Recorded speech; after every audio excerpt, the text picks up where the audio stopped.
Morning बच्चों, कैसे हैं आप सभी। आशा करता हूं आप अपने परिवार के साथ अपने घर पर कुशल पूर्वक होंगे। बच्चों, आज की वर्कशीट नंबर हमारी 70 है और आज दिनांक 21 दिसंबर 2020 है। विषय है हमारा हिंदी। दूसरी पुस्तक कृतिका का पाठ है ये, और उसका नाम है, पाठ का नाम है साना साना हाथ जोड़ी। बच्चों, कक्षा 10 में आप पढ़ते हैं और यहाँ पर आप अपना नाम लिखेंगे और यहाँ पर अपने कक्षा अध्यापक का नाम लिखेंगे। चलिए आगे बढ़ते हैं। आगे बढ़ने से पहले सबसे पहले हमें पाठ के बारे में जानना है। पाठ का नाम है साना साना हाथ जोड़ी। इस पाठ की जो लेखिका हैं उनका नाम मधु काकरिया जी हैं। चलिए उनके बारे में जान लेते हैं। हम मधु काकरिया जी के बारे में कुछ जान। जो छायाचित्र है ये मधु काकरिया जी का है।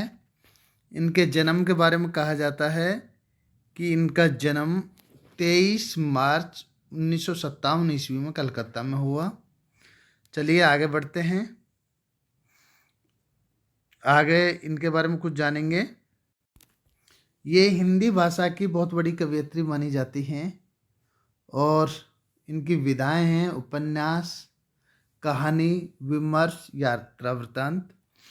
इनकी प्रमुख कृतियाँ इस प्रकार हैं। उपन्यास में देखें हम, अगर उपन्यास की बात करें तो सबसे पहले बच्चों इनके खुले गगन, इनका उपन्यास बहुत प्रसिद्ध रहा है ये खुले गगन।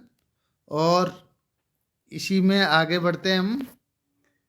खुले गगन के लाल सितारे, ये इनका पूरा एक उपन्यास है, बहुत सुंदर।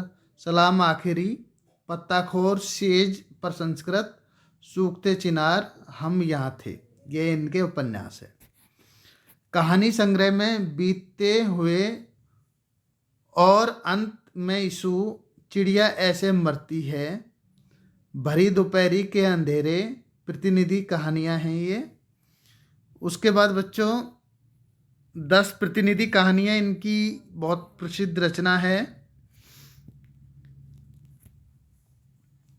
युद्ध और बुद्ध, स्त्री मन की कहानियाँ, युद्ध और बुद्ध, स्त्री मन की कहानियाँ बहुत प्रसिद्ध कहानियाँ हैं।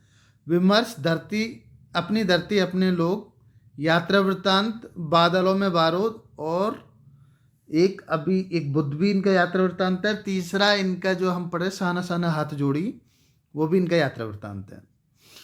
बच्चों, इनको सम्मान के क्षेत्र में अगर इनका नाम जाने तो वहाँ भी इनको बहुत सारे सम्मान मिल चुके हैं। कथाक्रम पुरस्कार इनको मिल चुका है। हेमचंद स्मृति पुरस्कार, साहित्य पुरस्कार इनको मिल चुका है।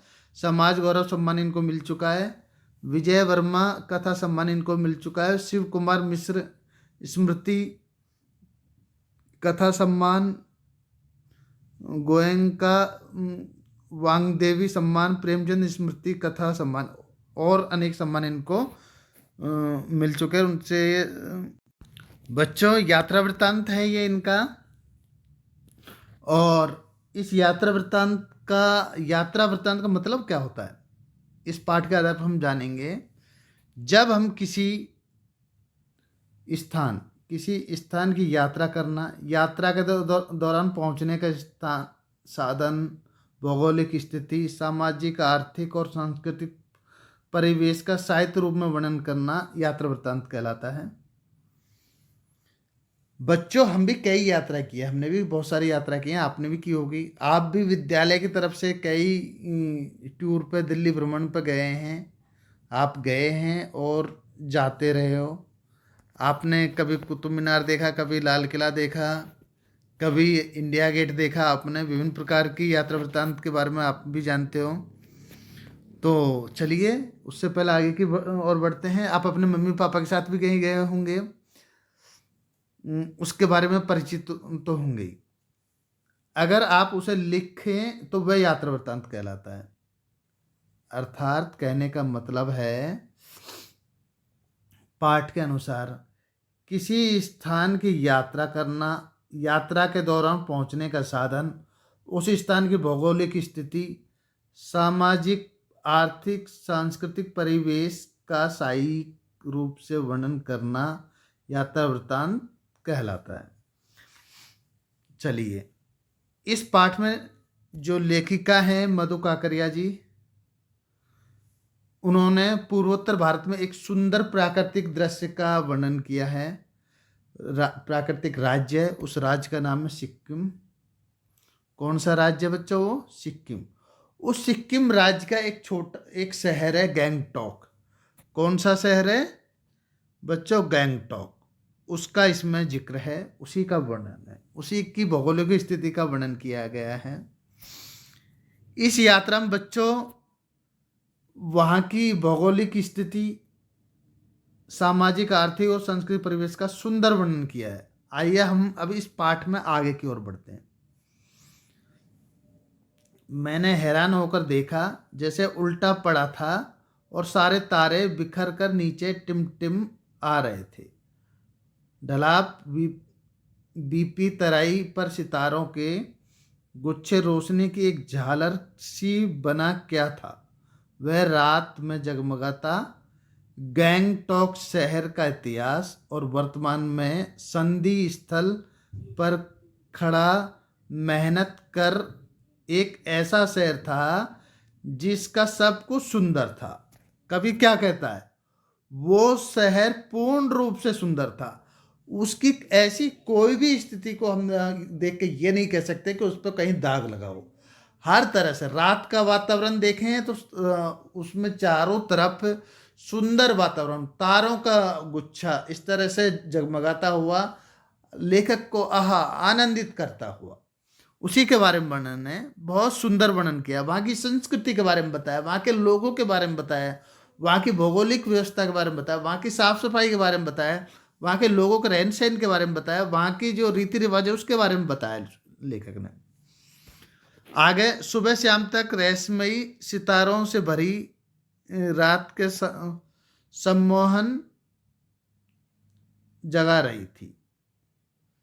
जादू भरे सब कुछ स्थगित, अर्थहीन था।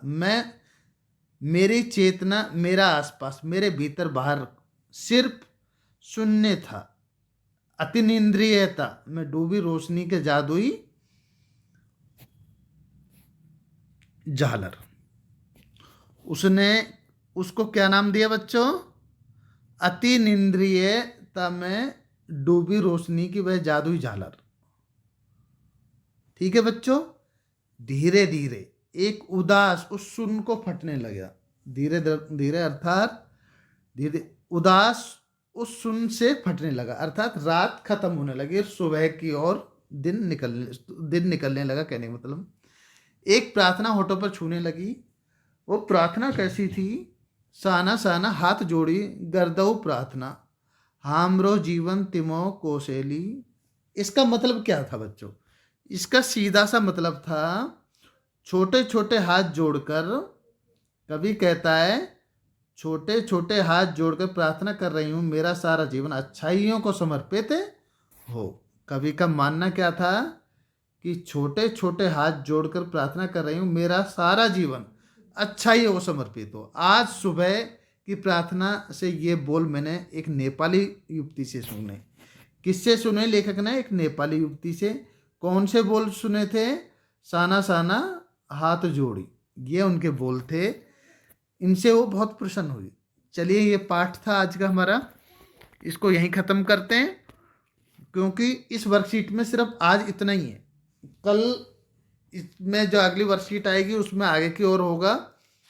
अब चलिए, इसमें के कुछ प्रश्न दिए हुए हैं, इन प्रश्नों के बारे में कुछ जान लेते हैं। सबसे पहला प्रश्न है, यात्रा वृत्तांत किसे कहा गया है और इसमें किस बात का वर्णन है? इसमें यात्रा वृत्तांत का मतलब है क्या? यात्रा वृत्तांत का मतलब बच्चों, किसी भी क्षेत्र की यात्रा के दौरान वहां पर पहुंचने के साधन, भौगोलिक स्थिति, सामाजिक, आर्थिक और सांस्कृतिक परिवेश सहित सही तरीके से वर्णन यात्रा वृत्तांत कहलाता है। अर्थात कोई क्षेत्र, हमें कहीं जाना है, उस क्षेत्र जाने के साधन कैसे हैं, वहाँ का रहन सहन कैसा है, वहाँ का वातावरण कैसा है, वहाँ की भौगोलिक स्थिति कैसी है, इन वहाँ का सांस्कृतिक कैसा है, वहाँ का आर्थिक सामाजिक कैसा है, इन सबका अगर हम सही तरीके से वर्णन कर सकते हैं तो वो क्या है, यात्रा वृत्तांत है। किस बात का वर्णन किया गया है इसमें बच्चों? सिक्किम की यात्रा का वर्णन किया गया है, सिक्किम के गैंगटॉक शहर का वर्णन किया गया है। ठीक है बच्चों, दूसरे प्रश्न की ओर बढ़ते हैं। दूसरा प्रश्न जो इसका है वो है बच्चों, लेखिका कहाँ गई थी और वह स्थान भारत में कहाँ है? लेखिका बच्चों गैंगटॉक गई थी। कहाँ गई थी? गैंगटॉक, और वो सिक्किम राज्य में स्थित है। कहाँ पर है? सिक्किम राज्य में। तीसरा प्रश्न है, रात में जगमगाता गैंगटॉक शहर कैसे दिख रहा था? वहाँ की सुंदरता का वर्णन लेखिका ने किन शब्दों में किया है? तो बच्चों सबसे पहले, रात में जगमगाता गैंगटॉक शहर कैसा दिख रहा था, तो कवि ने गैंगटॉक के बारे में बहुत कुछ कहा है। सारे तारे बिखर कर नीचे टिमटिम कर रहे थे। ठीक है बच्चों, ढलान बीपी तराई पर सितारों के गुच्छे रोशनी की झालर की तरह था। रात को जगमगाता गैंगटॉक शहर का इतिहास और वर्तमान में के संधि स्थल पर खड़ा मेहनत कर ऐसा शहर था जिसका सब कुछ सुंदर था, जिसका सब कुछ सुंदर था। इन्हीं शब्दों में उन्होंने इनका वर्णन किया है। और भी लिख सकते हैं, लेकिन यहाँ तक मेरे हिसाब से ठीक है। नेपाली लोग क्या प्रार्थना करते हैं और कैसे? प्रश्न चौथा है, नेपाली लोग क्या प्रार्थना करते हैं और कैसे?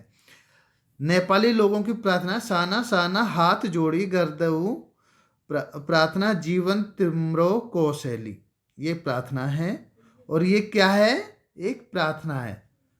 क्या है? एक प्रार्थना है। इसका मतलब क्या बताया उन्होंने इसका मतलब बच्चों बताया है कि छोटे छोटे, कहते हैं वो कि छोटे छोटे हाथ जोड़कर प्रार्थना कर रही हूँ, मेरा सारा जीवन अच्छाइयों को समर्पित हो। ठीक है बच्चों, अगला प्रश्न जो कवि का है वो है, नेपाली युवती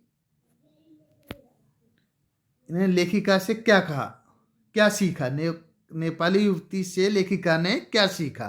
तो उन्होंने प्रार्थना सीखी, और प्रार्थना के जो शब्द सीखे वो थे बच्चों, साना साना हाथ जोड़ी गर्दऊ प्रार्थना हमरो जीवन तिम्रो कौशली। इसका मतलब है छोटे छोटे हाथ जोड़कर प्रार्थना कर रही हूँ कि मेरा सारा जीवन अच्छाइयों को समर्पित हो। तो बच्चों कैसा लगा आज की हमारी वर्कशीट का आपको विश्लेषण? आशा करता हूँ आपको समझ आई होगी। और आपको आगे तक की वर्कशीटों में पहुँचने के लिए कृपया करके हमारी सारी वर्कशीटों को या हमारे चैनल को सब्सक्राइब करें और हमारी वीडियो को लाइक करें, जिससे आप तक हर वर्कशीट आसानी से पहुँच सके। थैंक यू, धन्यवाद। आपका दिन शुभ हो।